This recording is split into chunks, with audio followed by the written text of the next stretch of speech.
is media commentator Nigel Paulie. Thank you very much indeed, Nigel. Now, there was a lot of speculation, wasn't there, about whether Holly Willoughby would ever return to this morning's sofa.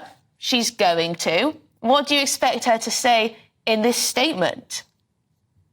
Yeah, well, this week, the afternoon, Emily, the focus will go away from Phillip Schofield. I think a lot of people will be quite relieved by that, and I'm sure he will be relieved by that. It's going to spread now back onto the programme, to Holly Willoughby, and to the executives of ITV who are being grilled by MPs this week. In her statement, I expect her to address the ITV family and how it's been affected by all this.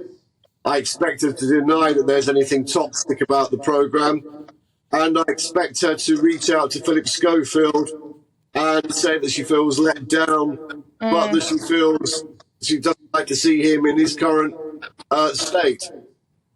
Nigel, reports say this is going to be an honest statement. Do you think... put this honest one out. No, I don't think she would say that. No, I don't think anyone would say, oh, yes, I'm going to be truthful this time. I'm going to make this honest statement. I'm going to make an honest statement. Do you think people will believe that it is an honest statement? Of course, she said she didn't know about Phil Schofield and this relationship and things. And do you think people will believe a word she says? I think that's hard to say. I mean, apparently she has been preparing this. She has written it herself. These are her words. Now, whether ITV and their lawyers let her go out, whether their publicists let it go out as she wants it to go out. But I would imagine that there are quite a few brains and quite a few people involved in her personal statement. And I would think it'll be well edited, well honed. She's had 2 weeks to prepare it. She's a consummate TV professional, and I'm sure she will deliver it in a very honest way.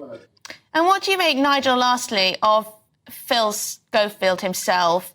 Seems to be, through his interviews, presenting himself as one of the victims in all this, talking about his mental health, feeling suicidal, etc., etc.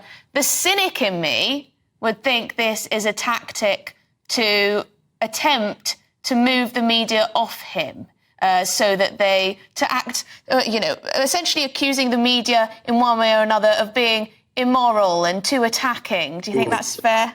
Has he got some truth to that? I think, having been in the media for 35 years, yeah, the media is immoral, but the media reports, it's a messenger. Phillip Schofield, like a lot of the people who have been involved in bad things, can present themselves as a victim. It's a well-known way. He also has media advice. He's got advisors and crisis management experts helping him. So there was a lot of craft there. It was clear the guy is struggling, suffering. You can't fake how bad he looked. You can't fake that. And I think it's good that the focus is off him. I think, yes, he has had, he's lost his career. I think 16 days, his career went from hero to zero. And it's a big shock to the system. He hasn't done anything illegal as far as we know. So I think what he needs to do is keep his head down, keep away from putting statements out and speaking, and just try to rebuild his life away from things and try to come back. I think the media will leave him alone because the story is going to be this week, Holly Willoughby tomorrow, and ITV executives Tuesday, Wednesday. And I think that's quite enough meat for the Sharks Fleet Street to be lapping up for the next few days. The story's not going away, but it's not going to be about Phillip Schofield. It's going to be about what's happening inside this morning. What did the executives know? What's Holly Willoughby going to say? So you've got another 3 or 4 days of this at least.